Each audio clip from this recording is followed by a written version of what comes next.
It's not the battery, this sensor is loose. Wait, how did you even know that?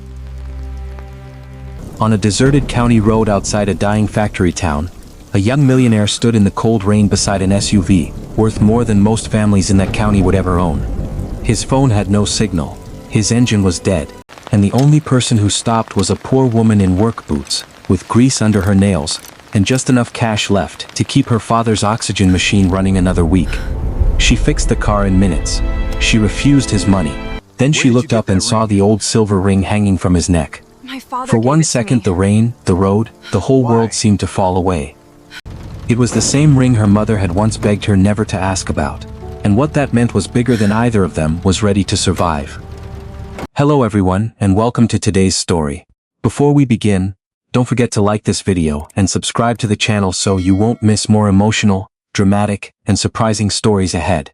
Be sure to leave a comment telling us where you're watching from. We'd love to hear from you. 3 days earlier, neither of them knew the other existed. Mara Quinn woke before sunrise because her father's coughing started before the alarm ever did. It was always the same.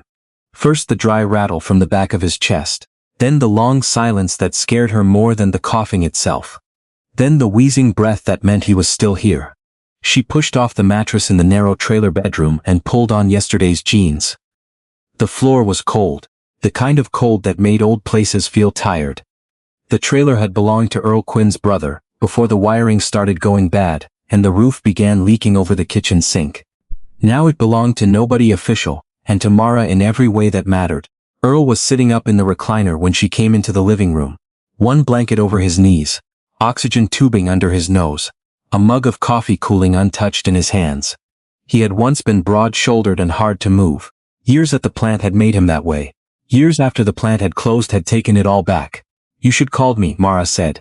"And wake you up earlier," he said, then gave a weak half-smile. "I'm sick, not selfish." She crouched beside the machine near his chair and checked the tubing connection. Then she looked at the gauge. Lower than she wanted, again. "I'm picking up the filters today," she said. "With what money?" "The same magic money I use for everything else." Earl watched her for a second. He knew that tone. It meant she was scared and didn't want him to hear it. "Mara. I said I'll handle it." She stood too fast and went to the stove. Oatmeal. Cheap. Filling if a person lied to themselves enough. She made his thinner so he could swallow it easier. Made hers thicker so it felt like more. That was how most things worked in that trailer. Earl got the softer chair, the warmer blanket, the last clean towel, the better half of everything. Mara never thought of it as sacrifice. It was just math. He had taken her in when she was 12 and hollow-eyed and standing at a funeral in a borrowed dress. Since then, the two of them had been surviving one practical choice at a time. By 8, she was already in coveralls, hair tied back, work gloves shoved into her back pocket. She spent her nights at Dyer Salvage on the edge of town, stripping parts from wrecked vehicles, sorting usable metal, doing the jobs that left her shoulders burning and her knuckles split. During the day she took whatever repair work she could get. Lawnmowers, pickup trucks, generators, old heaters. If it had an engine or a wiring problem, people called Mara Quinn when they wanted it fixed cheap and honest. The town itself had the look of something that had once believed in its own future. Boarded storefronts. Rusted chain-link fences. A grocery store that stayed open mostly because the next nearest one was 20 minutes away. Half the men Earl's age carried the same cough he did. Half the younger ones had left. The factory had closed 12 years ago, but the town still hadn't learned how to stop talking about it, like it might open again on Monday. Across the state line, in a glass office with a river view and climate control set exactly where he liked it, Julian Cross was looking at satellite maps of that same town. He was 29, sharply dressed, and already richer than anyone in his family had expected him to become on his own. That mattered to him more than he admitted.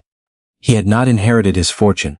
He had built cross-lane logistics from a struggling regional freight platform into a fast-growing supply chain company that bigger firms were now trying to buy. He had made the kind of money that put his name in business magazines and made older men clap him on the shoulder, like success could be transferred through contact. But he still hated depending on other people's opinions. That was why he had decided to drive out himself. The old Whitmore Tool Works site sat just outside that factory town. 47 acres, rail access. Good highway reach. Enough empty industrial space to turn into a mid-sized parts and assembly plant if the numbers held. His staff had already done the models, labor costs, tax breaks, transportation. All of it looked promising. Still, Julian had learned early that spreadsheets lied in polite ways. Ground truth did not. So he skipped the public tour, skipped the press, skipped even telling his mother he was driving out there. Vivian Cross had opinions about everything, especially when it came to expansion, image risk, and what kind of town was worth attaching to the family name. Julian had gotten very good at hearing her voice in his head and doing what he thought was right anyway. The day he drove out, the sky had looked bad by noon.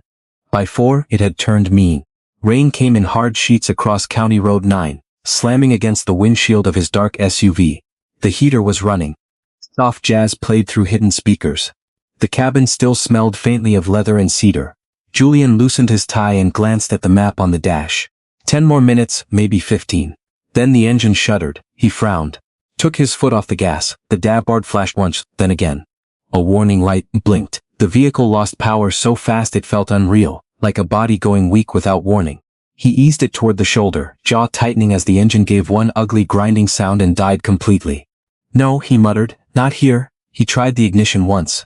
Nothing again, dead. Rain hammered the roof. He took out his phone and checked for signal. 1 bar, then none. He swore under his breath and hit redial on his assistant's number anyway. No connection. He stared through the windshield at the empty road ahead and the skeletal line of winter trees beyond it. He was not a man used to being stranded. When he stepped out into the rain, cold hit him immediately, soaking through his coat collar and shirt cuffs. He lifted the hood more out of instinct than knowledge. Steam breathed up from the engine bay. He stared at wires, housings, connectors, and wet metal that meant almost nothing to him. Back in town, around the same time, Mara was driving home in a pickup old enough to qualify as stubborn. The heater barely worked. One headlight was weaker than the other. There was a milk crate on the passenger seat full of filters, bolts, and the used oxygen tubing she needed to replace once she got home. She had just enough cash left after buying Earl's supplies to put $10 in the tank, and pray it lasted until Friday. She saw the SUV before she saw the man. Luxury vehicle, black, clean lines, expensive as sin, hood up on the side of County Road 9 with hazard lights blinking in the rain. Then she saw him standing there, tall, soaked, angry in the controlled way rich men got angry when the world briefly forgot who they were. Her first thought was to keep driving. Men in expensive coats rarely brought good news to women like her. Best case, they underestimated her. Worst case, they talked to her like she was part of the mud. She drove another 20 yards before the image of the open hood pulled at the part of her that had spent half her life listening for broken sounds. She sighed once, hard, and pulled over. Julian turned when he heard the truck door slam. What he saw first was a woman in steel-toe boots and dark work clothes, walking through the rain like weather, had long ago lost the power to impress her. She was not young in the careless way he had expected. She looked to be in her 30s. Strong shoulders, tired eyes, hands that had actually worked for a living. She stopped a few feet away and looked past him to the engine. Not at him. Not first. You call somebody? She asked. No signal. She nodded once. Figures. For a moment Julian almost said he was fine, almost thanked her and sent her away on reflex alone. But then she stepped closer, leaned slightly under the raised hood, and the look on her face changed, focused, sharp. Not curious, competent. She asked. He blinked. You know what you're looking at? She gave him a look then, calm, flat, not rude, just unimpressed. Enough to know that standing here won't fix it. That should have irritated him. Instead, for some reason it didn't. He moved aside. Mara reached in carefully, ignoring the rain dripping off the hood and down her sleeves. She checked the harness near the sensor block, then traced a loose line with her fingers, then frowned. When did it start acting up? About 30 seconds before it died. Any warning? A flicker on the dash. She nodded again, mostly to herself. You hit that washout back there too fast? Julian hesitated. Probably. Thought so. There was no malice in it, just a diagnosis that included his driving habits. She tightened one connection, adjusted another, then wiped rain off her wrist with the back of her hand. After that she reached deeper, found the sensor housing, and pressed it into place until it caught with a firm click. Try it, she said. Julian stared at her for one beat, then got back into the SUV. He turned the key. The engine came alive at once. He sat there for half a second in stunned silence, listening to the smooth idle. Then he stepped back out into the rain and looked at her properly for the first time. You fixed it. It was a loose sensor and a bad connection, she said. Cold rain didn't help. That fast? It wasn't complicated. For a second, something shifted in him. Not guilt exactly, something closer to embarrassment. He had seen the truck she drove, her clothes, the frayed cuff at her wrist, the oil stains on her sleeve. He had placed her in a category before she said 5 words. And she had just solved in minutes what he had stood over uselessly. He reached into his wallet and pulled out a stack of bills. More than he usually carried. Take this. Mara looked at the money. Her face did not brighten. That told him something too. It's just a thank you, he said. She hesitated. He saw it, not because she wanted more, because she needed some. That made it worse somehow. Made the moment more honest than he wanted it to be. Then she shook her head. You don't owe me that. You saved me from getting stuck out here. You owe me a thank you. That's enough. Julian wasn't used to hearing that either. She turned slightly, as if the conversation was done, and that was when he saw her glance catch on something at his chest. His shirt had come open a little at the collar in the rain. The silver ring on the chain he always wore had slipped into view. Mara froze, not dramatically, not in some theatrical way. It was smaller than that, stranger, like something inside her had stepped back all at once. Julian noticed. What? Her eyes stayed on the ring. It was old, solid silver, worn around the edges. A plain band with a tiny hand-cut mark inside it that his mother had once called meaningless. He had worn it for years because it had belonged to his father, or so he had always been told. Mara's face lost color. Where did you get that? She asked. Julian touched the chain without thinking. It was my father's. She looked up at him then. Rain on her lashes. Grease still on her hands. Something unsettled and almost frightened moving behind her eyes. You okay? He asked. Mara stepped back once. Yeah, but she did not look okay. She nodded toward the SUV. Don't hit the next washout like you own the road. Then she turned and walked back to the truck before he could say anything else. Julian stood there watching her leave. Rain running down the back of his neck. The engine humming steadily behind him. By the time her taillights disappeared into the gray road, he realized he was still holding the money in his hand. Mara drove the rest of the way home in silence. She barely remembered pulling into the dirt lot outside the trailer. Barely remembered carrying in the filter box. Checking Earl's machine, heating canned soup, answering his tired questions with half-formed words. Her heart had not settled. Her mind had not settled. Everything in her felt pulled tight around one image. That ring. After Earl had fallen asleep in his chair, Mara stood alone in the small bedroom she had called hers since she was 12. She opened the closet, reached up to the top shelf, and brought down the old tin box that had belonged to her mother. It held the usual things. A yellowed photo, a handkerchief, 2 ticket stubs from some country fair she had never heard about, and wrapped in a piece of faded blue cloth at the very bottom, was the ring her mother had kept hidden her whole life. Mara unwrapped it with shaking fingers, silver-worn edges, same weight, same shape, and when she turned it toward the lamp and looked inside, her breath caught in her throat. The same tiny hand-cut mark was engraved there too. Mara did not sleep that night. She sat on the edge of her bed with the tin box open beside her, the ring in one hand, and her mother's old blue cloth in the other, listening to the trailer settle in the cold. Every few minutes she looked back down at the silver band as if it might change if she gave it enough time. It did not. Same weight, same worn edge, same tiny hand-cut mark inside. Not similar, not close, the same. By dawn her eyes felt raw. She put the ring back into the cloth, then took it out again. She had lived long enough to know that coincidences happened. The trouble was, this one did not feel like a coincidence. It felt like something her mother had spent years trying to bury. When Mara stepped into the living room, Earl was awake again. The oxygen machine hummed beside him. Gray light from the window made him look older than he had the night before. He glanced at her once and knew immediately that something was wrong. You look like you fought ghosts all night, he said. Maybe I did. He shifted in the recliner, careful of his breathing. That from the road? Mara stood still. How'd you know? Because that look means it ain't about money. If it were money, you'd already have a plan. That nearly made her smile, but not quite. She walked to the kitchen counter, set the kettle on, and braced both hands against the chipped laminate. I saw something last night. Earl waited. A ring. He said nothing. It was on a chain around his neck. Mara swallowed. The man on the road, the rich one. Still Earl said nothing. That was when she turned and really looked at him. His face had gone quiet in a way she knew too well. Too careful, too blank. You know something, she said. No. That wasn't a question. He rubbed one hand slowly over his jaw.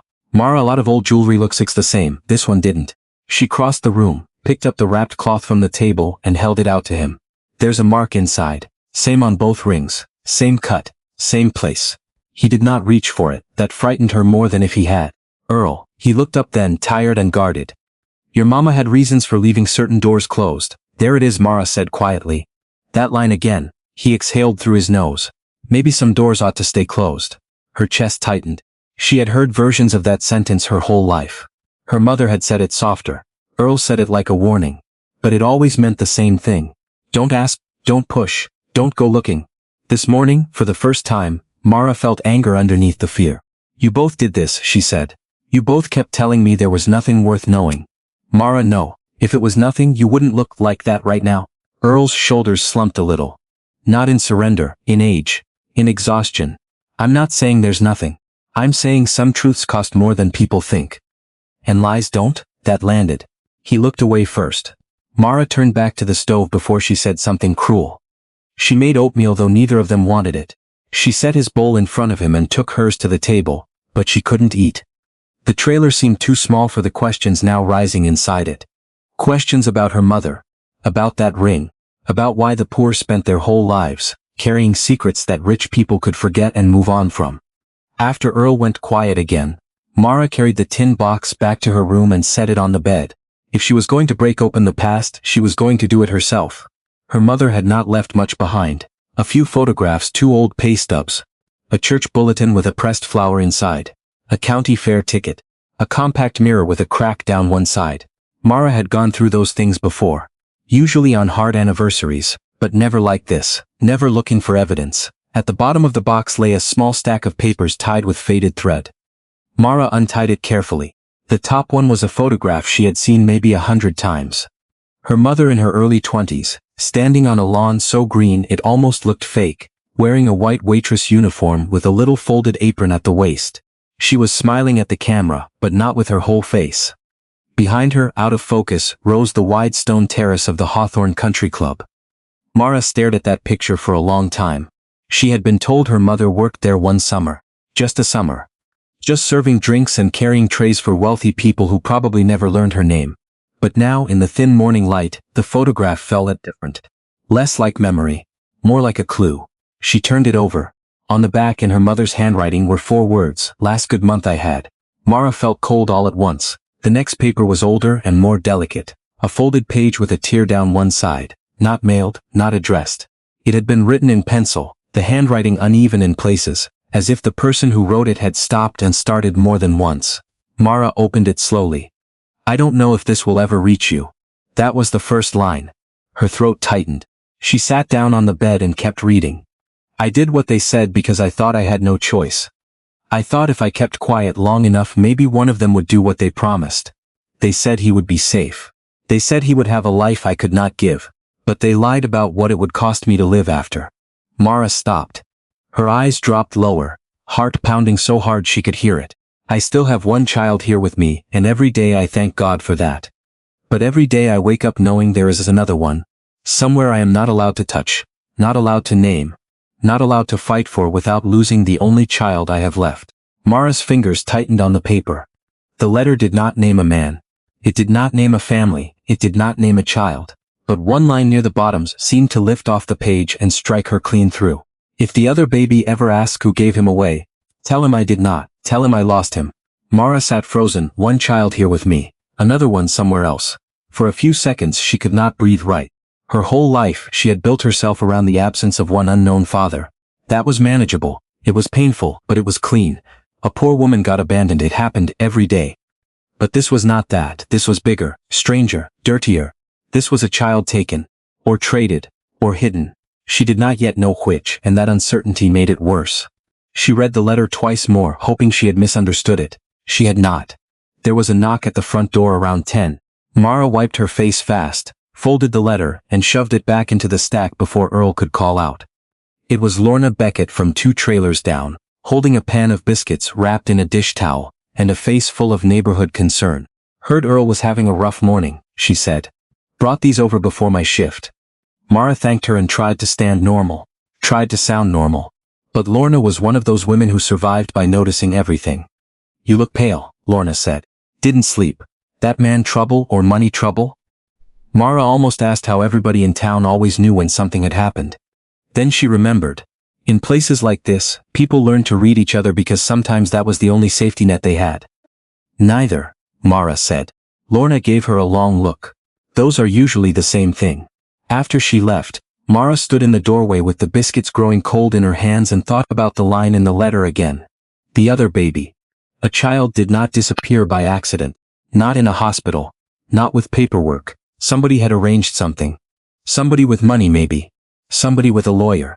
Somebody who could turn a terrified young woman into a silent one. By noon, Julian Cross had stopped pretending the woman from the road had left his mind.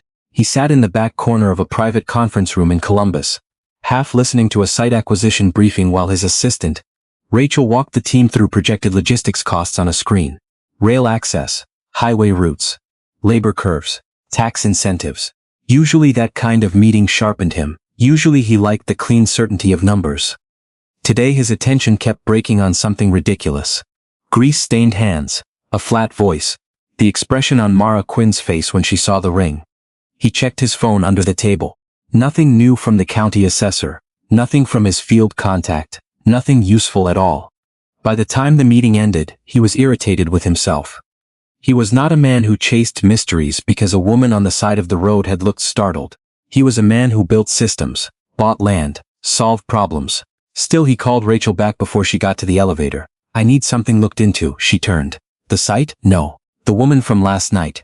Rachel did not react much, but one eyebrow moved a fraction. She had worked with him long enough not to waste surprise on anything until she understood it. The mechanic? I don't know if she's a mechanic. She fixed your SUV in the rain.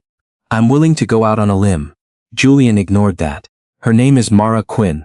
Rachel tapped it into her tablet. You want what exactly? Background, basic, local records, employment if it's public, property, family. Reason? He hesitated, which annoyed him. She recognized something I was wearing. Rachel watched him for a second. That all? Yes. It was not all, but it was enough for now. By evening the first notes came back. Rachel stepped into his office while the city lights rose behind the glass. Mara Quinn, she said, reading from the tablet. 34. Lives in Fair Hollow Trailer Park with Earl Quinn. No criminal record, no property in her own name. Works nights at Dwyer Salvage. Picks up repair jobs on the side. Tax filings are thin but consistent. No marriage license, no children on record. Julian nodded once. All of it fit what he had already seen. Rachel kept reading. One thing stands out, her birth records are incomplete. Julian looked up. Incomplete how? Adoption notation filed late. County transfer. Mother listed as Lena Quinn. Father blank. Place of birth listed, but supporting documents are missing from the digital archive. Rachel paused. That usually means either old records weren't scanned or something got pulled. Pulled by who? That's sorry. Julian leaned back slowly. An orphan, on paper, no father listed. Incomplete records. A woman who froze at the sight of an old family ring. He did not like how neatly those pieces started to lean toward each other. Rachel lowered the tablet. You think this connects to you? I think it bothered her for a reason. And? Julian looked past her, toward the black window, where his own reflection stared back in a suit that suddenly felt too clean for the questions forming underneath it. And I think I'm tired of being the last person in the room to know what my own family has buried. Back at the trailer, Mara waited until Earl had gone to bed before she took the letter out again. This time she looked for dates, names, anything she had missed. There was no full signature, only the first letter of her mother's name, and one final sentence written smaller than the rest, almost pressed into the paper. I kept the ring because it was the only proof that he existed. Mara closed her eyes. Not proof of a man she loved. Not even proof of a promise. Proof that he existed. That was how her mother had written it. Like she had spent years being told some part of her own life had never really happened. Mara opened her eyes, reached for the photograph from the country club, and turned it over one more time. Last good month I had. Then she unfolded the letter again, and stared at the line about the other baby until the words blurred. Somewhere, her mother had believed there was another child. Somewhere that child had grown up with a different name, and somewhere between a country club lawn and a hospital room, somebody with money had decided. Lena Quinn did not get to keep the truth. Mara looked down at the ring in her palm. Then toward the dark trailer window, where her own face hovered faintly in the glass. For the first time, she let herself think the thought all the way through. What if the man on the road was not a coincidence at all? Then her phone buzzed on the nightstand. Unknown number. She almost ignored it, almost. Instead she answered. A woman's calm professional voice came through the line. Miss Quinn? My name is Rachel. I work for Mr. Julian Cross. He'd like to speak with you again. Mara did not answer right away. She stood in the dark with the phone against her ear, one hand still holding the ring, and listened to the quiet hum of the trailer around her. Earl was asleep in the next room. The oxygen machine rose and fell like a second breathing body in the house. Outside, wind pushed lightly at the loose skirting under the trailer. Everything in her life still looked the same. That made the voice on the phone feel even more dangerous. What does he want? Mara asked. Rachel's tone stayed polite, too polished, too careful. He has a business proposal. He believes you may be able to help with something local. Mara almost laughed at that. Not because it was funny. Because rich people always wrapped what they wanted in cleaner paper. You found my number awful fast. There was a short pause. We had to make a few local inquiries. Of course they did. Mara felt the heat rise in her chest. He had money. He had staff. She had a tin box, an oxygen bill, and a dead mother who had spent half her life afraid of questions. That difference had always been there. Now it felt personal. I'm not interested, she said. Quinn, if you hear the details first, I heard enough. She ended the call before Rachel could answer. The next morning Earl noticed her mood before he noticed the burned toast. Mara had been moving too fast since dawn, slamming cabinet doors, overfilling his pill cup, forgetting to drink her coffee even after she poured it. The trailer was small enough that tension had nowhere to go except into the walls. That him again? Earl asked. Mara kept her back to him, his assistant, and nothing. I told her no. Earl leaned back slowly in the recliner, studying her face the way he used to study engines, looking for the real problem under the noise. You don't sound like somebody who believes that's the end of it. Mara turned around. He had people asking around about me. Earl's jaw tightened. That's what money does. It buys answers from people who never had to earn the right to ask. She nodded once. That was exactly how it felt. Still, Earl didn't tell her to ignore it. He didn't say stay away. He just rubbed at the front of his chest and looked toward the cloudy window. If he wants something, he'll come himself next time. Mara hated how right that sounded. He did. Julian came just after noon in the same black SUV, cleaner now, running smooth, as if the road itself had apologized for inconveniencing him the first time. It rolled slowly into the dirt lane of the trailer park, past leaning porches and half-dead shrubs and kids' bikes left in patchy grass. Nobody in Fair Hollow missed a vehicle like that. Curtains moved. One front door opened, then another. By the time Julian stepped out, he had already become the most interesting thing in the park. Mara was under the hood of a rusted pickup, 2 lots over when she saw him. She straightened slowly, wiping her hands on a rag, and watched him take in the row of trailers, the sagging steps, the oil stains in the dirt, the patched windows, the old woman across the lane openly staring from a lawn chair. He wasn't sneering. He wasn't looking disgusted, but he looked like a man very aware he did not belong there. Good, Mara thought, let him feel it. Julian walked toward her with his hands visible, not quite stiff, not quite comfortable. He had left the tie behind today. Dark coat, plain shirt, expensive boots, trying not to look expensive. He stopped a few feet away. You hung up on my assistant. You had somebody digging into my life. I had somebody confirm your name and number. That enough for you? He looked at her, and to his credit he did not pretend innocence. No, he said, it wasn't. Mara folded the rag once, twice, then tossed it onto the truck fender. Then you can turn around and drive that thing back to wherever men like you go when they want something from people like me. Something flashed across his face at that. Not anger, more like discomfort at being spoken to plainly. I came to ask you in person. That's supposed to help? I thought it was more respectful. She gave a short, dry laugh. Respect would be not sending someone after me in the first place. They stood there for a second with the smell of motor oil between them. Then Earl's cough sounded from inside the trailer. Mara's head turned on instinct. Julian noticed. Of course he did. Men who lived in control notice weakness fast, even when they did not mean to use it. He glanced toward the trailer. Your father? Not your business. He nodded, accepted that. Then he reached into his coat pocket and pulled out a folded document instead of cash. That surprised her. I need someone who knows the old Whitmore plant better than my engineering team does, he said. Not on paper, in reality. The wiring, the machines left behind, the ways people out here kept those systems running after they should failed. I was told you've worked on half the equipment in this county. Mara didn't take the paper. You were told right. I'm putting together an assessment team. Short term, Paid contract, no favors. She still didn't move. Julian went on carefully, like he had thought this part through. If I buy that sites, I want to reopen it in stages. Light assembly first, parts routing and repair after. I don't want a consultant from Chicago telling me what works in a place he's never stepped foot in. I need someone who actually knows what's left and what's salvageable. Mara looked at him for a long moment. This was not what she had expected. Not an apology, not a forced second meeting about the ring. A job, cleanly framed, practical, and that somehow made it harder because it sounded reasonable. What's the catch? She asked. No catch, there's always a catch. He held out the paper, 3 weeks. Flat rate plus day pay. You can read it. She took it then finally and scanned the first page. It was a real contract. Not some vague offer. Scope of work, dates, compensation liability terms. It even included mileage reimbursement. That irritated her more than it should have. Rich men usually made it easier to hate them. Why me? She asked without looking up. Julian answered too quickly.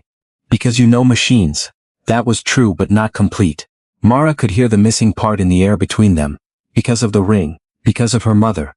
Because of the look on her face that night. She looked up. And, he hesitated, there it was. And because I think there are questions we both want answered, he said. Mara's fingers tightened around the contract. You don't get to bundle those things together. I'm not trying to, you are. Her voice sharpened. You're putting a paycheck in one hand and a mystery in the other, and acting like that isn't pressure. Julian absorbed that without stepping back. Then separate them. Take the job or don't. Ask about the rest or don't. I'm giving you the offer because it makes sense. Mara wanted to tell him to go to hell. She almost did. But then Earl coughed again, harder this time, and she thought of the filter invoice tucked under the sugar jar.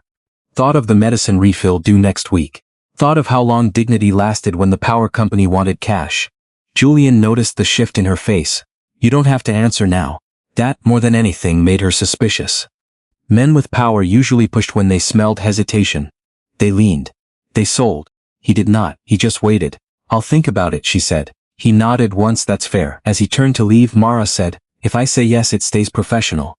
Julian looked back. No gifts, she said. No private help. No extra money because you feel bad. No acting like I owe you loyalty because you signed a check. If I work for you, I work for the contract. Nothing else. Something in his face changed then, not softened. Clarified. As if he was finally seeing where her lines were drawn. Understood. And if I say no, you stop asking around about me. A beat. Understood, he said again. That evening Mara sat at the small kitchen table with the contract spread out in front of her, and Earl across from her with a blanket around his shoulders. Rain tapped softly against the trailer roof. The overhead light flickered once, then steadied.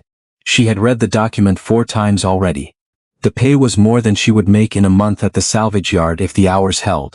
Earl listened without interrupting while she read the details aloud. When she finished, he said nothing for a while. Then he asked, you trust him? No. Do you trust the paper? More than I trust him. That got a small grin out of Earl, followed by a cough he hated letting her hear. He waited for it to pass. Then maybe trust the paper. Mara looked down. You think I should take it? I think medicine costs money. I think your back is gonna break if you keep doing night shifts and side jobs forever. And I think if a man with more money than sense wants to pay you for what you know, that part ain't a sin. She let that sit for a second. Then Earl added, quieter now. Just don't mistake polite for safe. Men like that are raised to speak smooth. Doesn't mean they know what it costs us, the rest of us, to live.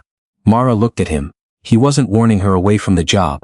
He was warning her not to let gratitude blur her judgment. There was love in that, and fear too. The next morning she called Rachel back and accepted. By the time she arrived at Cross Industrial's regional office 2 days later, she already regretted it. The building sat on the far edge of Columbus. All glass and stone and security doors that opened with silent precision. The parking lot looked like a place where nothing broke down, unless it was planned in advance. Mara parked her truck between 2 polished sedans and felt half the city staring at the rust around her wheel wells. Inside, the lobby smelled faintly of lemon polish and expensive coffee. Floors you could see your face in. Reception desk curved like sculpture. Men in pressed shirts moved quickly without looking at anyone below their eyeline. Mara signed in with grease still faintly trapped in the lines of her knuckles no matter how hard she had scrubbed. Rachel met her in the lobby. Neat suit. Calm face. Efficient smile. She was younger than Mara expected and kinder too, though it was the kind of kindness office people wore like part of the uniform. Miss Quinn, she said. Thank you for coming. Mara gave a short nod. I said I would. Rachel led her toward the elevators.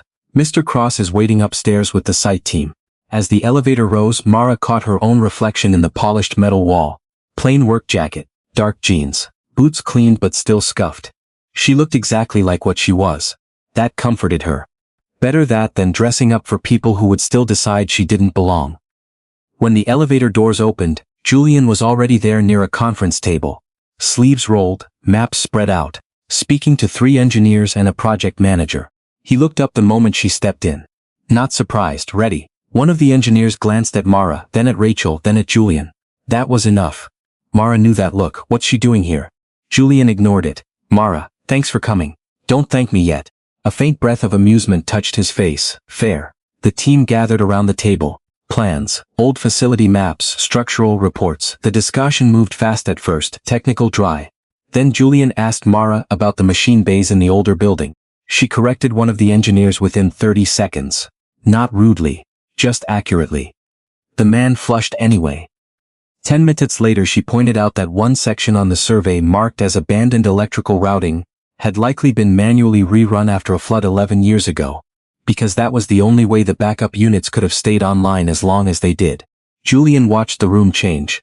Not all at once, but enough. A couple people stopped glancing at her boots, started listening to her mouth instead. That was something Mara respected. Not that they had doubted her. That was ordinary.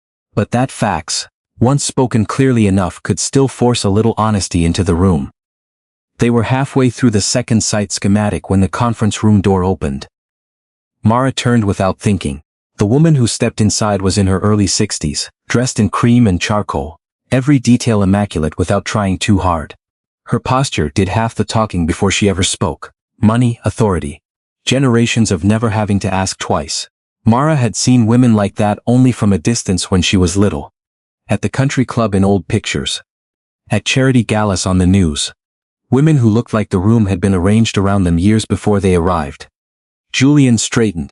Mother. Vivian Cross's eyes moved to him first, then to the table, then to Mara, and stopped.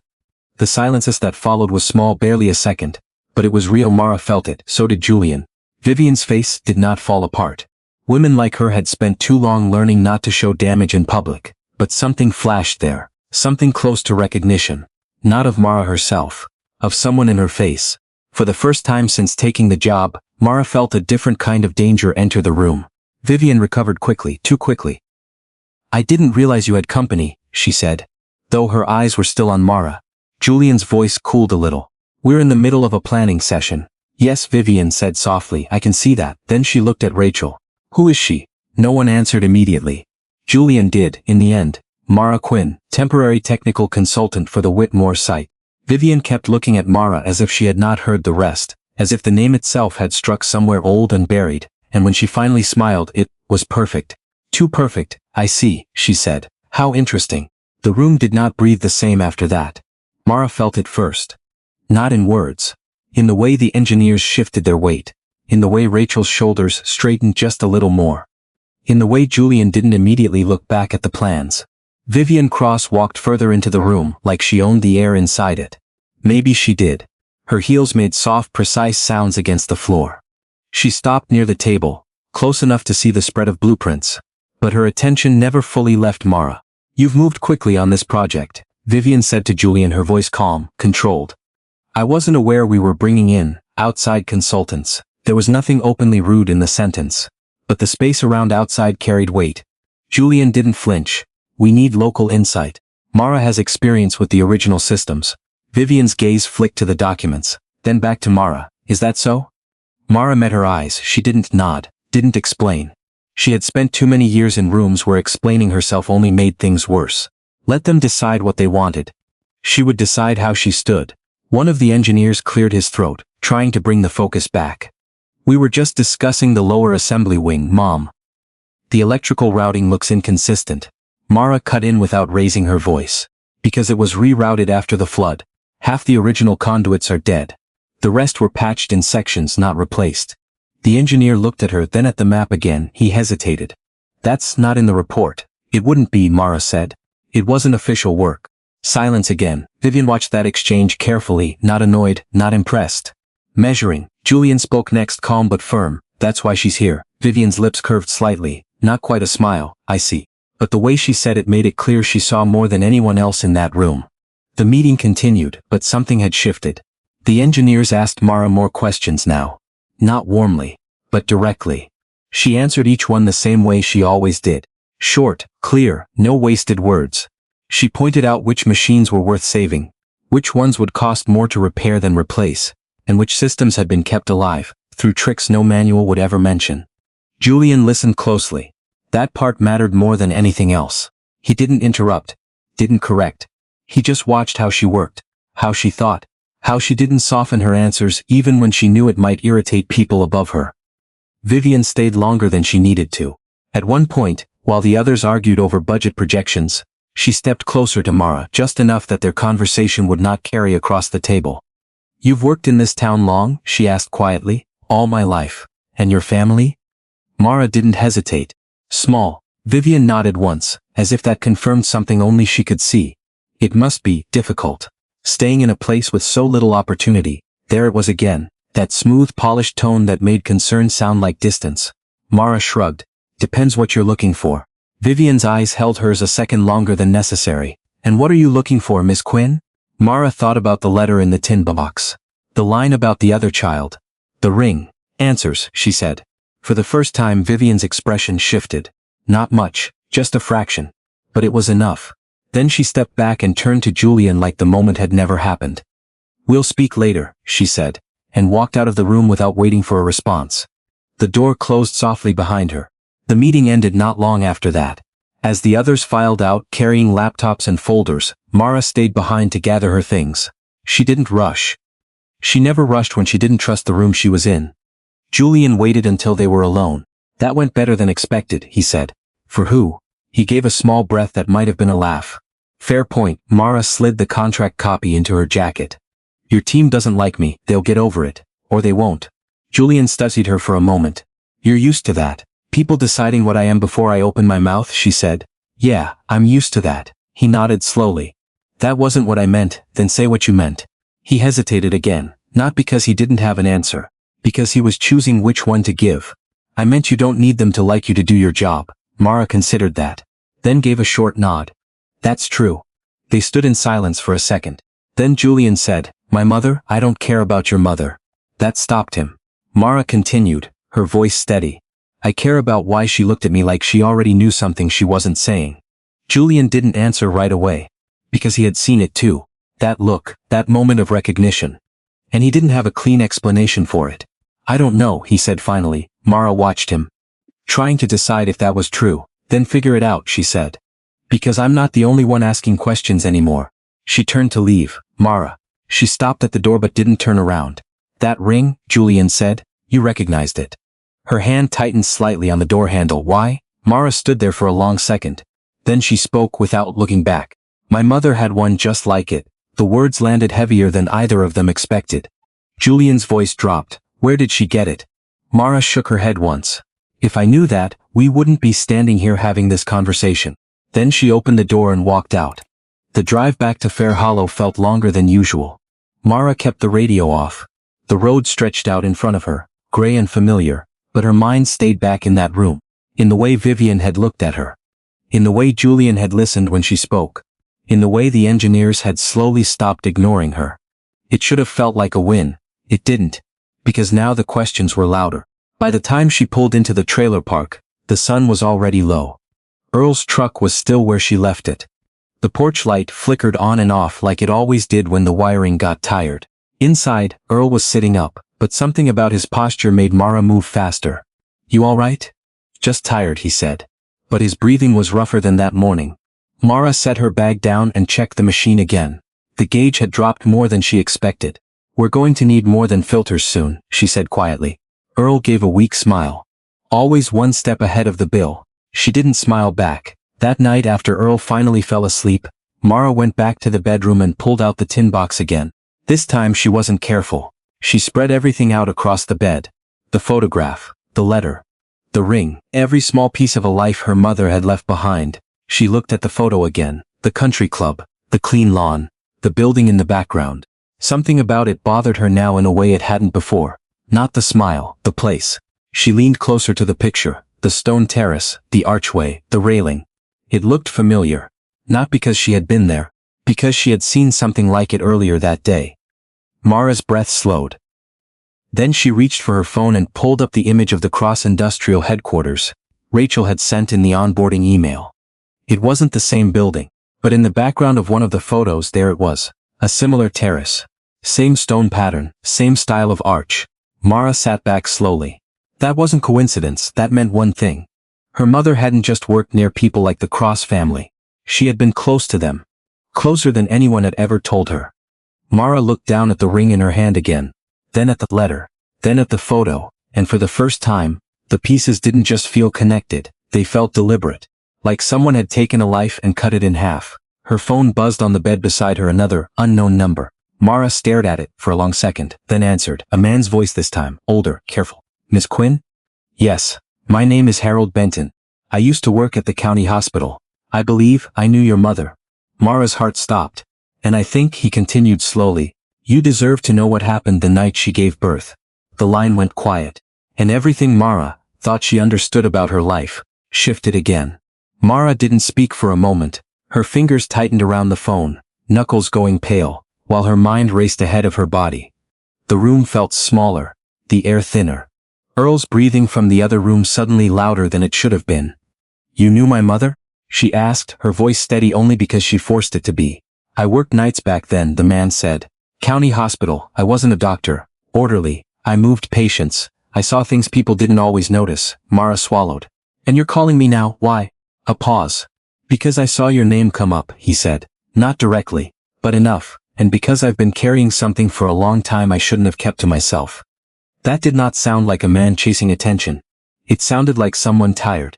What do you remember? Mara asked. Another pause, longer this time. I remember your mother being admitted late, he said slowly. She was already in labor, no insurance, no paperwork ready. That part wasn't unusual. Happens more than people like to admit. Mara closed her eyes for a second. But then, he continued, someone else showed up. Not family, a man in a suit, expensive. Out of place for that hospital. He didn't check in, didn't sign anything. But he spoke to the head nurse. And after that things changed. Mara's chest tightened. Changed how? They moved her, Benton said. Out of the shared ward. Into a private room we didn't usually use unless someone was paying. Suddenly there were instructions. Who could go in? Who couldn't? I was told to keep my distance. That was unusual. Did you see him again, the man? No, Benton said. But I saw someone else. Who? A woman, he said. Older. Well-dressed. She didn't belong there either. Mara felt something cold slide through her. What did she do? She stayed, he said. Not in the room the whole time, but close. Watching. Like she was waiting for something. Mara sat down slowly on the edge of the bed. And the birth? She asked. There was a long silence on the line. That's the part I should spoken up about. Benton said, his voice lower now. Your mother had twins. The words landed heavy. Mara didn't react right away. Her mind had already started building that truth from the letter, from the fragments, from the spaces between what she had been told. But hearing it out loud made it real. 2 babies. Benton repeated. A boy and a girl. Mara's hand trembled slightly. And after? She asked. I wasn't in the room, he said. But I saw what happened next. The boy was taken out first. Fast. Too fast, no family waiting, no paperwork signed in front of anyone I knew. Just, gone. Mara's throat tightened. And my mother, she was awake, he said, barely exhausted, but awake enough to ask questions. I heard her asking where her son was. Mara pressed her lips together. What did they tell her? That he needed special care, Benton said. That he'd be transferred, that she'd be informed. And she believed that? No, he said quietly. She didn't. The silence that followed was heavy. She tried to get up, Benton continued. Tried to leave the bed. They had to restrain her. Not violently, but firm. I remember her voice, not loud, not screaming. Just desperate. Mara felt her chest tighten again. And the woman? She asked. The older one? Yes. She went into the room after that, Benton said. Closed the door. Stayed a long time. When she came out she didn't look upset. She looked resolved. Mara's grip on the phone tightened. Do you know who she was? No, he said. Not for sure. But I've worked around enough people to know the type. She wasn't there by accident. Mara's mind went back to the conference room. To Vivian Cross standing in the doorway. To the way she had looked at her. Why are you telling me this now? Mara asked. Because I saw something else that night, Benton said. Mara didn't breathe. I saw a document get signed, he continued. Not by your mother, by someone else. It wasn't a standard discharge form. It was handled quietly, like it wasn't meant to be seen. What kind of document? I didn't get close enough to read it, he admitted. But I saw the header. A trust, some kind of foundation. That's all I remember clearly. Mara's mind snapped to something Julian had said earlier that week. A family trust. Old money. Structured deals that moved quietly. You're sure about the twins? She asked again, even though she already knew the answer. I'm sure, Benton said. And I'm sure your mother never agreed to give either of them up. Mara closed her eyes. For years she had lived with a simple truth. Her mother had been poor, alone, left behind. That was something she could understand. Something she could survive. But this was different. This was something taken. Why didn't you say anything back then? She asked. Benton let out a slow breath. Because I needed the job. Because I didn't think anyone would listen. Because people like that. He paused, choosing his words. They don't lose those kinds of arrangements. Mara didn't argue with that. Because she had seen enough already to know it was true. Thank you, she said quietly. I'm not calling for thanks, he replied. I'm calling because if you go looking into this, you need to know it won't be simple. I figured that out already. Good, he said. Then be careful who you trust. The line went dead. Mara lowered the phone slowly. The room felt different now. Not just smaller, sharper. Like every object around her had edges she hadn't noticed before. She sat there for a long time, staring at nothing, letting the pieces settle. Twins. A boy and a girl, a man in a suit. A woman who didn't belong there, a document signed under a trust, and a ring that somehow survived all of it. Mara stood up suddenly. She grabbed the tin box again and spread everything out across the bed. The letter, the photo, the ring. Then she reached for her phone again. This time she dialed Julian. He answered on the third ring. Mara, I need to see you, she said. There was a pause. Not long. But enough now? He asked. Yes, where? Mara looked around her small room. At the peeling paint, the cracked mirror. The life she had built from whatever she could hold on to. Not your office, she said. Somewhere neutral. Another pause. All right, Julian said. There's a diner off Route 8. Halfway between the city and your town. I'll be there in 30. I'll be there. She hung up before he could say anything else. The drive felt different this time. Not heavy. Not slow. Focused, like she wasn't chasing answers anymore. She was closing in on them. When Mara pulled into the diner parking lot, Julian was already there. He stood outside his car this time. No coat, just a shirt rolled at the sleeves. Like he knew this wasn't going to be a casual conversation. Mara stepped out of her truck and walked straight toward him. No hesitation, no small talk. You said you wanted answers, Julian said. I have something, she replied. He watched her closely. So do I. That stopped her. What do you mean? Julian took a breath. I had my assistant dig into your mother's records, he said. The hospital, the time frame. There's almost nothing left in the system. Almost? There's one thing, he said. A payment record. Mara's heart tightened. Who paid? She asked. Julian held her gaze. It wasn't a person, he said. It was a fund. What fund? He hesitated. For the first time since she met him, he looked unsure. An old private trust, he said finally. Managed by my family. Mara felt the ground shift under her feet. What kind of trust? She asked, her voice lower now. Julian didn't look away. The kind, he said slowly, that handles things people don't want on record. Silence fell between them. Not empty, heavy, real. Mara looked at him, really looked at him this time, at the man who had stood in the rain, at the man who had offered her a job, at the man whose ring matched the one in her hand. And for the first time she didn't see a stranger. She saw a possibility she wasn't ready to face. Julian, she said quietly. What if this isn't just your family's secret? He didn't answer. Because deep down he already knew where this was going. And he wasn't sure he was ready to hear it out loud. The diner was nearly empty. A waitress wiped down the counter at the far end. A couple sat in a booth near the window, speaking low, not paying attention to anyone else. Outside, the sky had turned that flat gray that made everything feel suspended. Like the day hadn't decided what it wanted to become. Mara and Julian sat across from each other in a booth near the back. Neither of them touched the menus. What do you mean it's not just my family's secret? Julian asked finally. Mara leaned forward, elbows on the table, hands clasped tight enough to turn her knuckles pale. I got a call last night. Julian didn't interrupt. A man named Harold Benton. He worked at the county hospital when my mother gave birth. Julian's posture changed slightly, more focused, more still. He said she had twins, Mara continued, a boy and a girl. The words landed between them, heavy, undeniable. Julian didn't react right away, his face didn't shift much. But something behind his eyes tightened. Not shock, not disbelief. Mara saw it. You already thought that, she said quietly. Julian exhaled slowly. I had a theory, say it. He looked down at his hands for a moment, then back at her. I had my assistant look deeper into the trust records, he said. Not just payments. Adoption filings, private transfers. Things that don't show up in public systems unless you know where to look. Mara didn't move. There's a file, he said, sealed.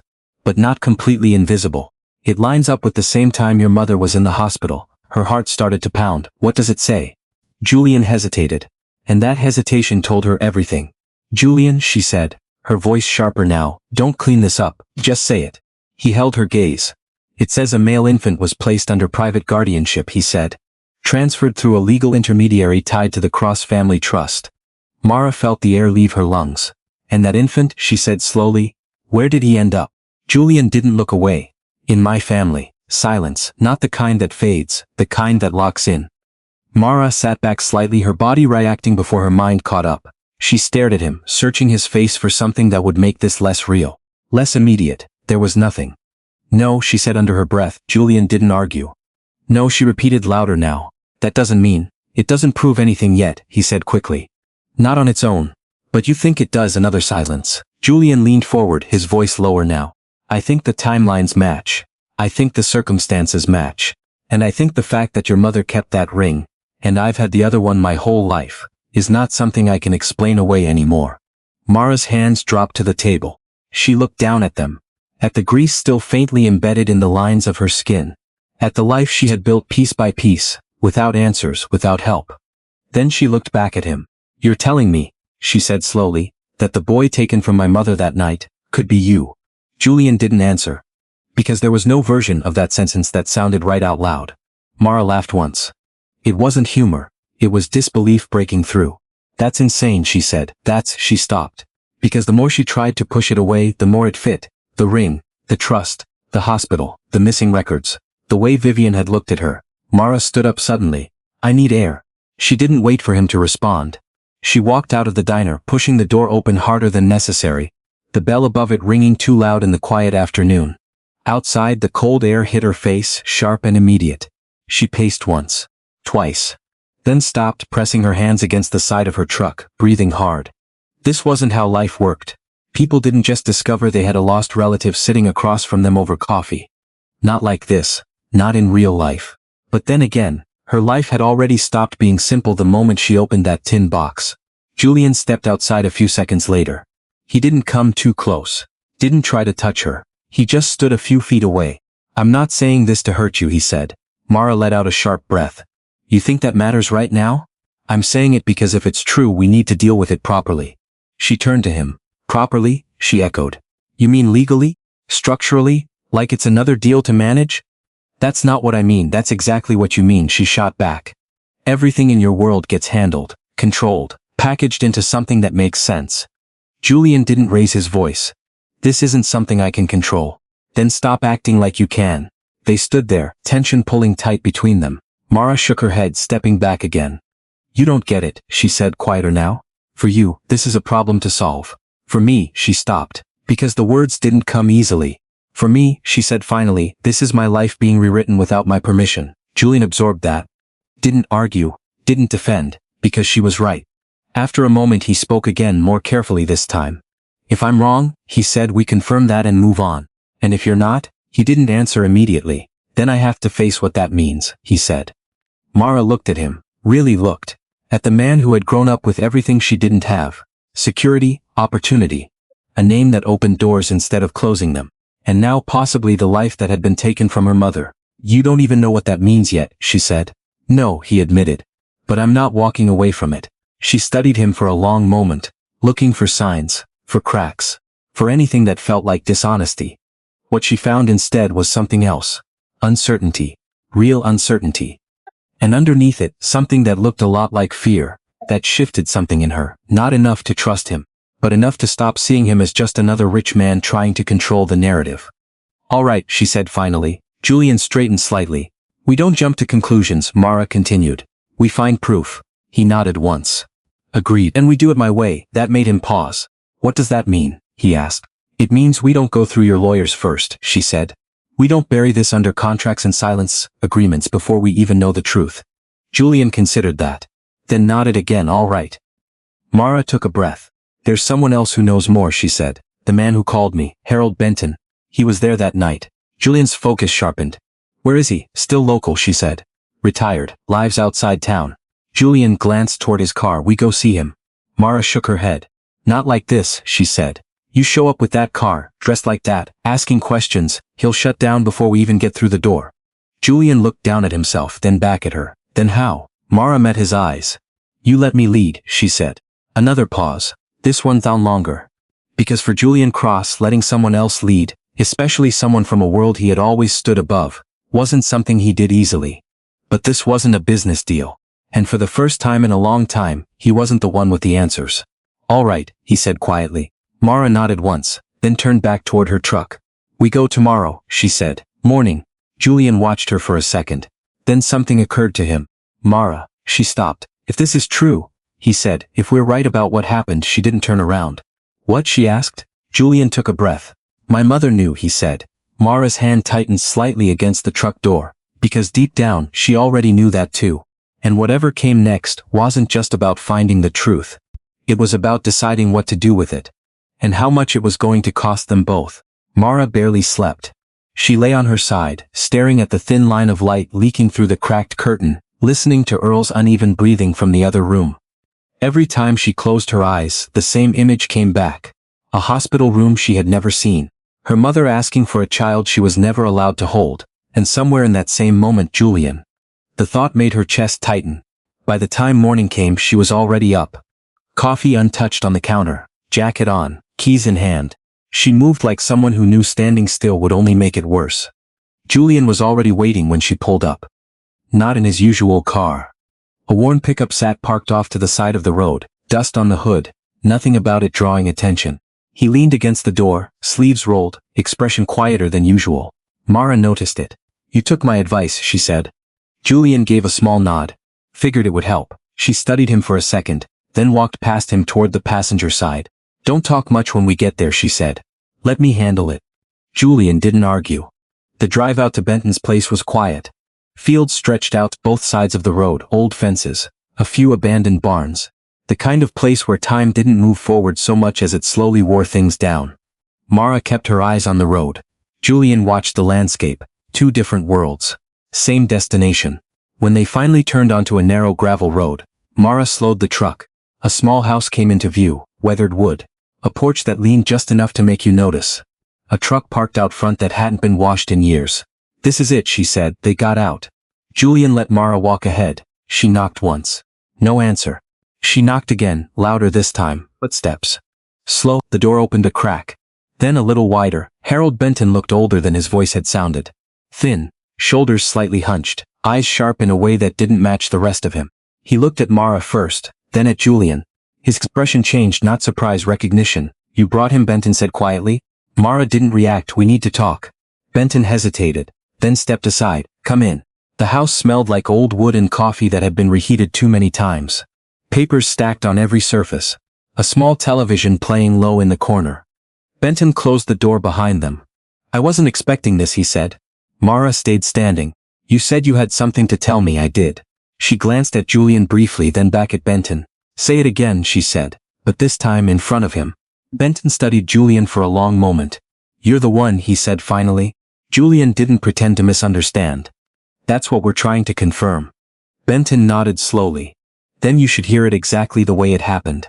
He moved to a chair and sat down, hands resting on his knees like he needed something solid to hold on to. Your mother came in late, he began, looking at Mara, already in labor, no support, no one with her, that part you already know. Mara nodded once. But what I didn't say on the phone, Benton continued, is that she wasn't just scared, she was hiding. Mara frowned slightly. From who? I don't know, Benton admitted. But she kept asking if anyone had come asking for her, like she expected someone to show up. Julian's attention sharpened. And then someone did, Benton said, glancing at him. Just not who she was afraid of. The man in the suit, Mara said. Benton nodded. And later the woman. Julian spoke this time. Describe her. Benton didn't hesitate. Composed, controlled. The kind of person who doesn't raise her voice because she doesn't have to. People listen anyway. Mara felt something cold settle in her chest. Vivian. Benton continued. She spoke to the doctor privately. After that, everything became organized, too organized. Julian's jaw tightened slightly. What about the birth? He asked. Benton's gaze moved between them. 2 babies, he said again. That part hasn't changed.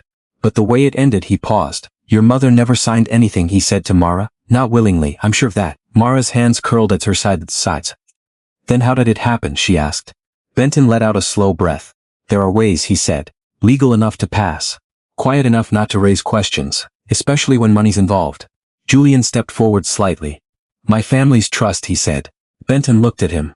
I didn't know the name back then, he said. But I saw the paperwork. And I saw who walked out with it. Silence. Heavy. Unavoidable. Mara's voice came out lower now. Say it. Benton held her gaze. The boy didn't go to a system, he said. He didn't go into foster care. He went straight into a family that had already decided he was theirs. Julian didn't move, didn't breathe? Mara asked. Benton didn't look away. She made sure of it. That was it.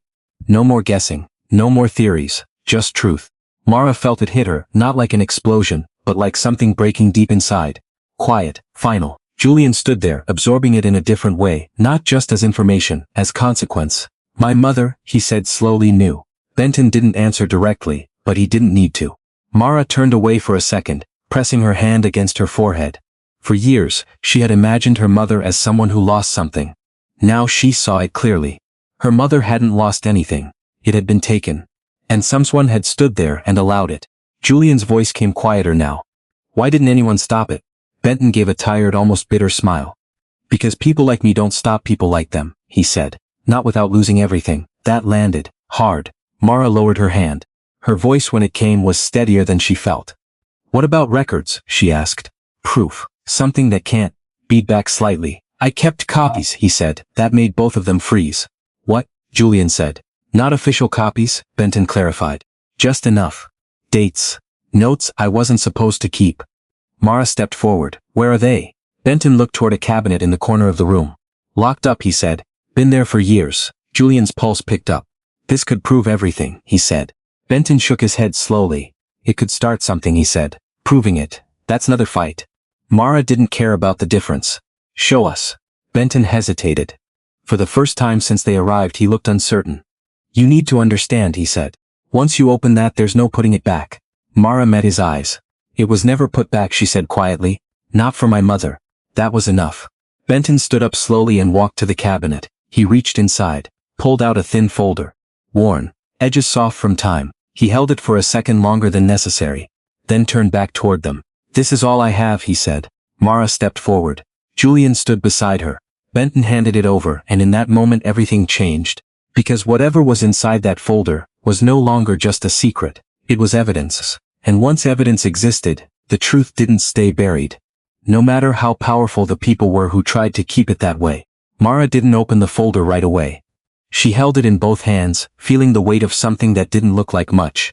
Just paper, just ink. But her chest tightened like it was something alive.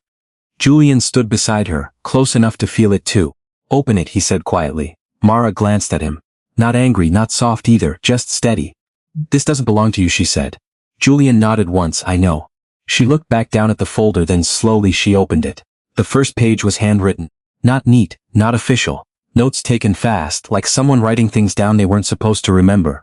Names, dates, times. Mara's eyes moved quickly at first, then slowed as pieces started to connect. Her mother's name was there, not the one on her ID. The one she had used before she came to this town. Mara's breath caught. You see that? She said almost to herself. Julian leaned in slightly. That's her, Mara whispered, before she changed it. Benton watched from across the room, quiet, letting them see it for themselves. Julian's eyes moved down the page. Delivery time, he said softly. 2 infants. Mara? This one had a printed header, faded, but still clear enough. A private foundation, no logo she recognized. But Julian did. His expression changed. That's ours, he said. Mara didn't look up. She kept reading. There were initials instead of full names in some places. References that didn't mean much on their own. But together they told a story. A transfer authorized. Witnessed, finalized, no signature from the mother. Mara's hand tightened on the page. She never agreed, she said. No, Julian replied. She didn't. Another page. A note scribbled in the margin. Mother refused sedation administered. Mara froze. The words didn't make sense at first. Then they did, and when they did, something inside her broke open. They drugged her, she said, her voice barely there. Julian didn't answer, because there was nothing to soften that. Mara closed her eyes for a second, just one. When she opened them again, she kept going. She needed to see all of it. Another sheet. A name this time, not hidden, not coded, a witness signature.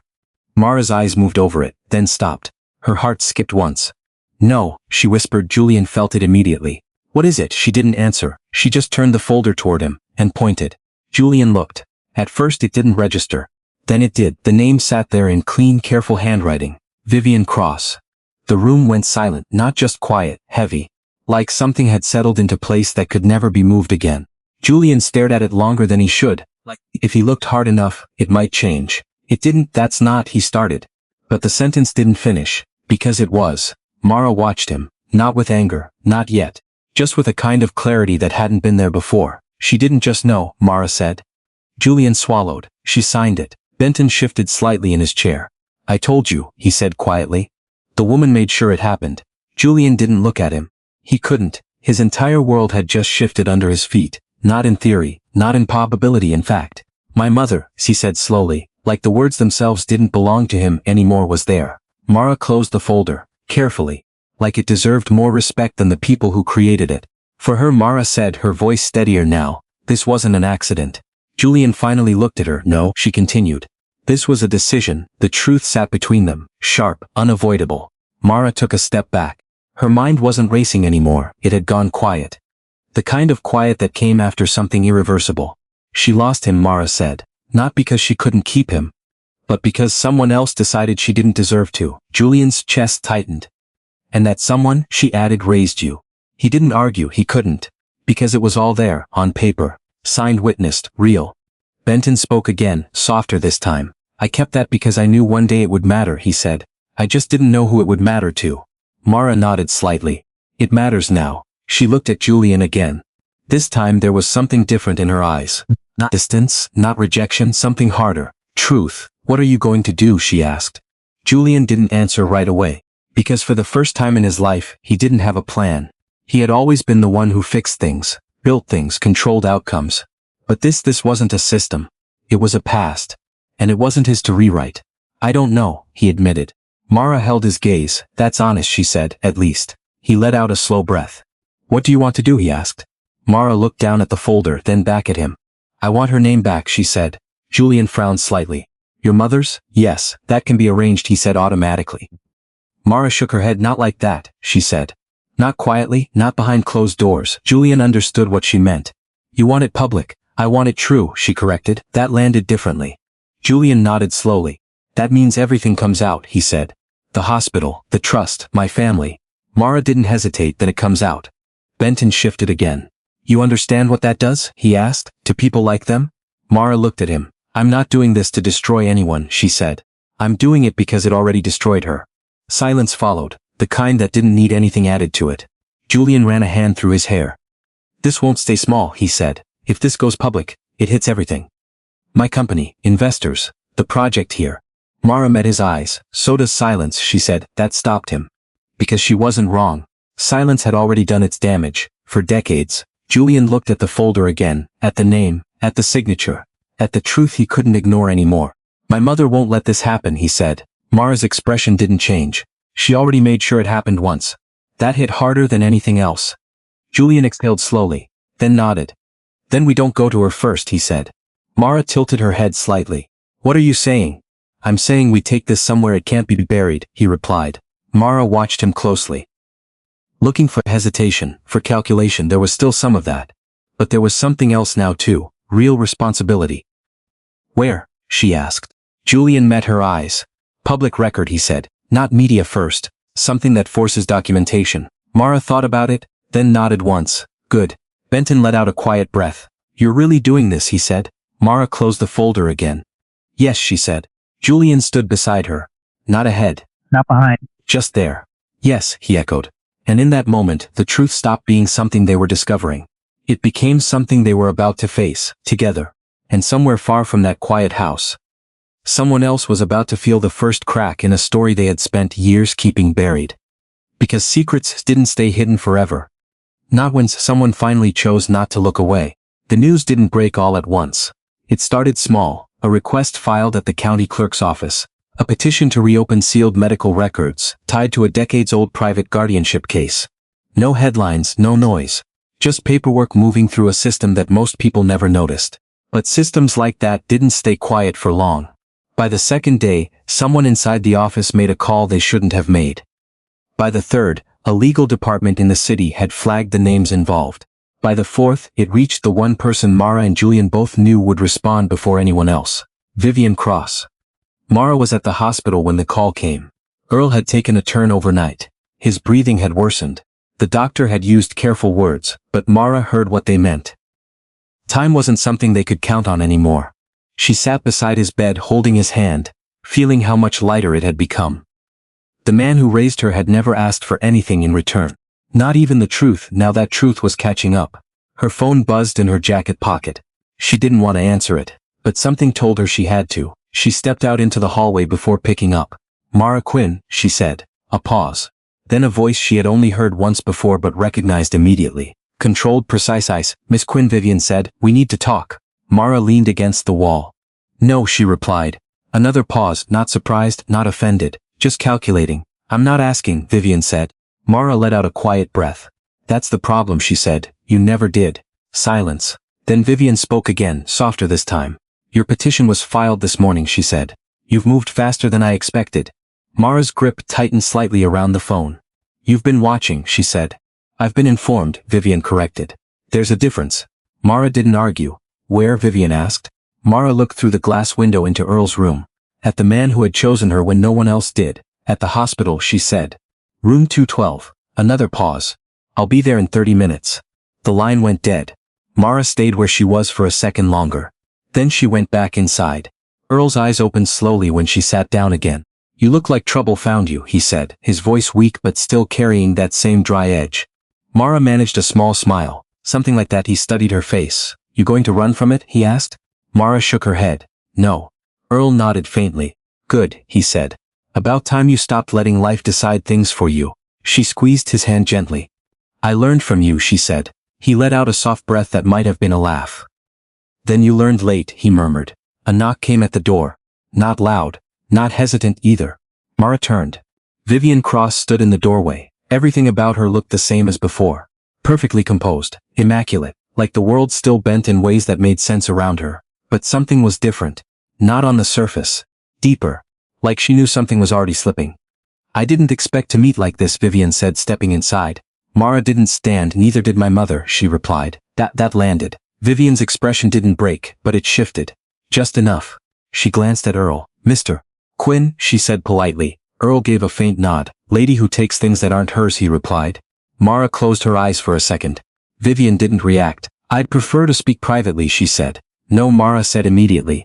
Vivian's gaze returned to her. "This concerns sensitive matters," she said. "It concerns my life," Mara replied. "You don't get to control where that conversation happens." Silence. Then Vivian nodded once. "Very well." She moved closer, stopping at the foot of the bed. "You found documentation," she said. Mara didn't answer. "You've identified a connection between my family and your mother," Vivian continued. Mara looked at her directly. "Say it right," she said. Vivian held her gaze. "For what happened at the hospital," she said. "That's better." Another silence. Then Vivian took a slow breath. "I won't deny that my family was involved," she said. Mara's chest tightened. "But I will clarify something," Vivian added. "The situation was more complex than you're choosing to see." Mara almost laughed. "Complex?" she echoed. "You took a child from a woman who didn't consent." Vivian didn't flinch. "We ensured that child had stability," she said. Earl let out a rough sound from the bed. "Stability," he repeated. "That's what you call it." Vivian ignored him. "You need to understand the context," she said to Mara. "Your mother was not in a position to raise 2 children. She had no support, no resources." Mara stood up now. "And that gave you the right?" she asked. "It gave us the responsibility to act," Vivian replied. The calm in her voice made it worse. Mara stepped closer. "You didn't act," she said. "You decided." Vivian's eyes hardened slightly. "I made a choice I believed was best for everyone involved." "For everyone?" Mara said. "Or for your family?" Silence. That was answer enough. Mara shook her head. "You don't even hear it," she said. "You still think you were helping." Vivian didn't deny it. "Because I was," she said. Earl coughed, a harsh sound that cut through the room. Mara glanced back at him, then forward again. You don't get to rewrite what you did, she said. Vivian's voice dropped slightly. And you don't understand what it cost, she replied. That caught Mara off guard. For the first time, there was something else in Vivian's tone, not guilt, but something close to it. I lived with that decision, Vivian said. Every day. Mara stared at her. And did you ever once think about what it cost her? She asked. Vivian didn't answer, because she had. But thinking about something wasn't the same as fixing it. The room went quiet again. Then Vivian spoke. This doesn't have to become public, she said. Mara's jaw tightened. There are ways to resolve this privately, financially, legally. Your father's care can be covered indefinitely. You can have security, stability. Mara didn't react right away. She let the words sit. Let them reveal exactly what they were. A transaction. Earl's voice came weak but clear. Don't you dare, he said. Mara looked at him. I won't, she said softly. Then she turned back to Vivian. You're still doing it, she said. Vivian frowned slightly. Doing what? Trying to fix it with money, Mara replied. This isn't about money, Vivian said. It always was, Mara shot back. Another silence, then Mara stepped back. I filed that petition because I want the truth on record, she said. Not hidden, not negotiated. Vivian studied her. You're underestimating what this will do, she said. Mara shook her head. No, she said. I think you've been underestimating it for 30 years. That hit. For the first time, Vivian didn't have an immediate response. Mara's voice softened slightly. I'm not trying to destroy you, she said. But I'm not protecting you either. Vivian's eyes held hers. And Julian, she asked, you think this won't destroy him? Mara hesitated, just for a second, because that part wasn't simple, but she didn't back down. He deserves to know where he came from, she said. Vivian's expression changed, something sharper now. He has everything, she said. A life, a future, and it's built on this, Mara replied. Silence again. Then Vivian straightened slightly. If you go forward with this, she said, there will be consequences. Mara met her gaze. There already were. The words settled between them. Final. Vivian didn't argue. She just looked at Mara for a long moment. Then she turned and walked toward the door. Before leaving, she paused. Without turning back. You're not prepared for what comes next, she said. Mara didn't move. Neither were you, she replied. Vivian left. The room felt different after she was gone. Not lighter, but clearer. Earl exhaled slowly. You did good, he said. Mara sat back down beside him. Her hands were steady now. Her voice too. This isn't over, she said. Earl gave a faint smile. It never is, he replied. Mara looked toward the door. Then down at her phone, a message had come in. From Julian. I just got called into an emergency board meeting. They know something's coming. Mara stared at the screen. Then typed back. So do we. She put the phone down. And for the first time since this started, she wasn't reacting anymore. She was choosing. And whatever came next was going to hit both of their worlds at the same time. Hard. Earl survived the worst of it, but he never came back the same. The doctors said the crisis had passed. They used words like stable and manageable. Mara learned quickly that those words could still mean loss. He tired faster now.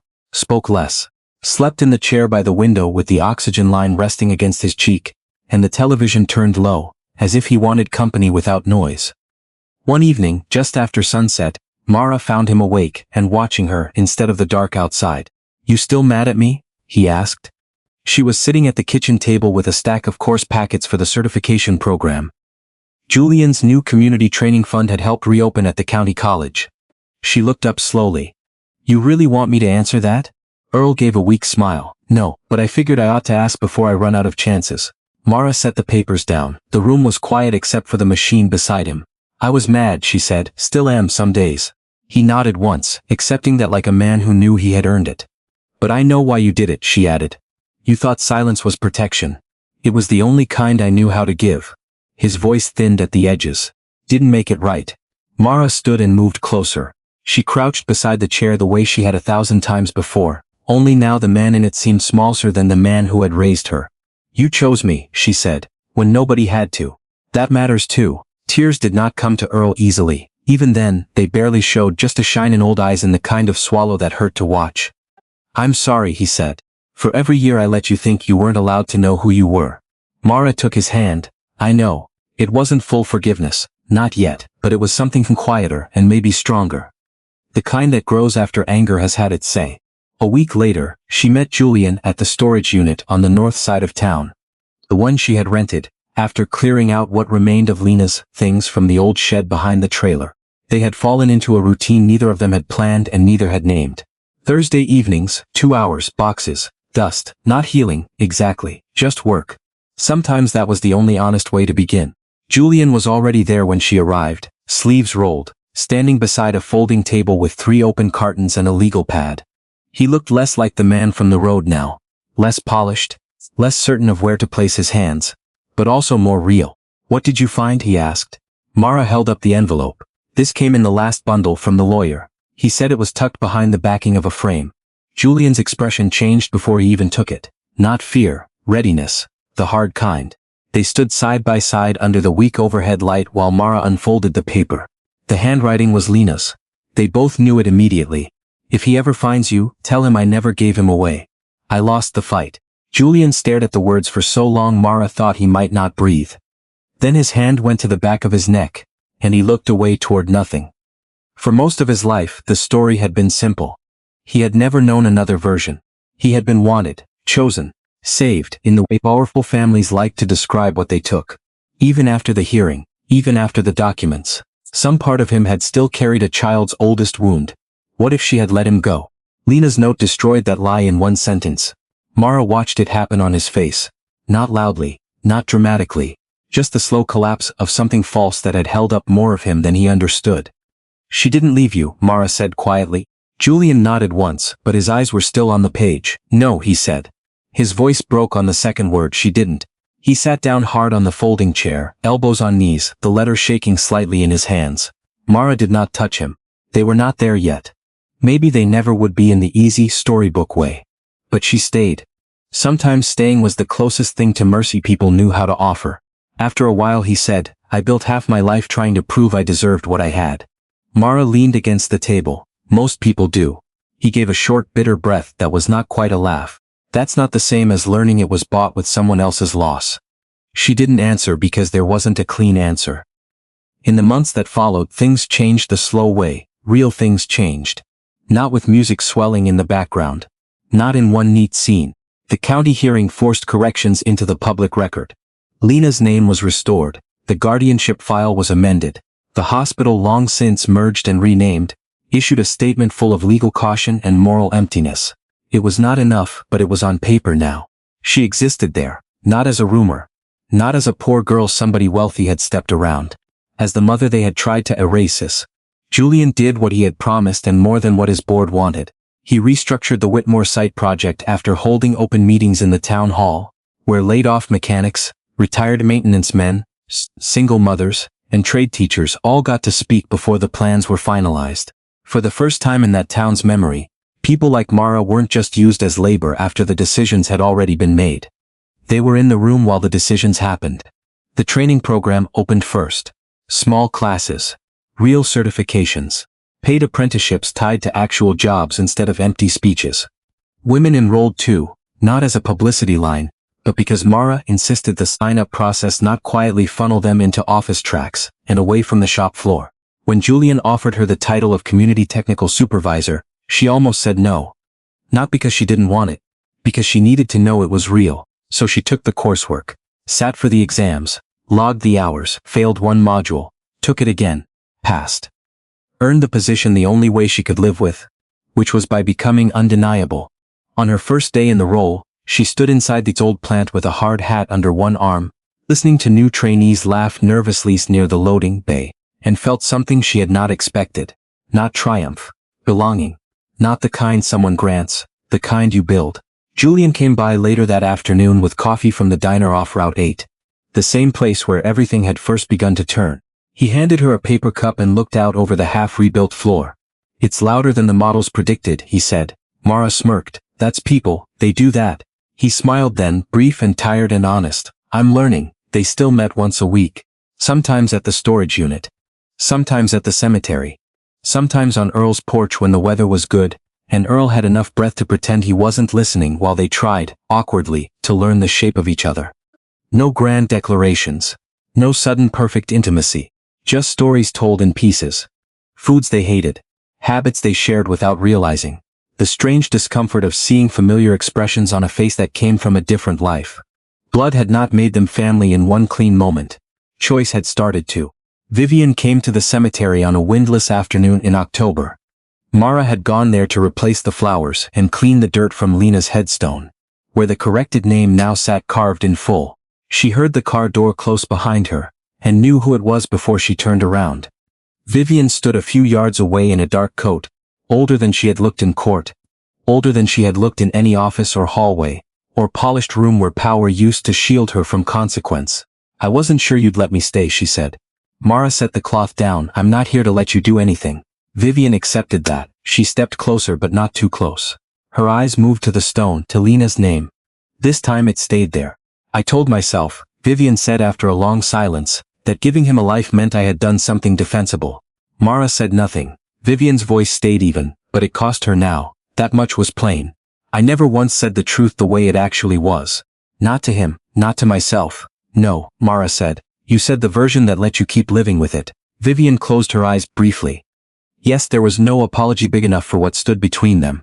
They both knew that money could not cross it. Regret could not erase it. Even honesty now only came after the damage was done. "I don't forgive you," Mara said. Vivian nodded. "I know, but she wasn't nothing," Mara continued, looking at the headstone instead of the woman beside her. "She wasn't disposable. She wasn't some problem your family solved." When Vivian answered, her voice was barely above the wind in the grass. "No, she wasn't." That was all Mara gave her. It was not mercy. It was not absolution. It was simply the truth spoken where it belonged. That night, back at the trailer, Mara opened the small wooden box she kept in her room now instead of the old tin. Inside lay both silver rings. One her mother had hidden. One Julian had unhooked from his chain and placed in her palm 3 weeks earlier without a speech, without ceremony. Just a simple sentence. They should stay together now. Mara turned them over in the lamplight. Same worn edges. Same hand-cut mark inside. For years they had been symbols of absence. Of silence, of things taken and never named. Now they meant something else. Not a fairy tale. Not a secret air fantasy. Not some rich family miracle. Proof. Proof that the past had happened. Proof that it had not stayed buried. Proof that a poor woman the world had treated as disposable had lived, loved, fought, and been wronged. And that her truth had outlasted the people who tried to erase it. Mara closed her fingers around both rings and looked toward the window, where the lights from the road beyond the trailer glowed soft through the dark. Money had built walls.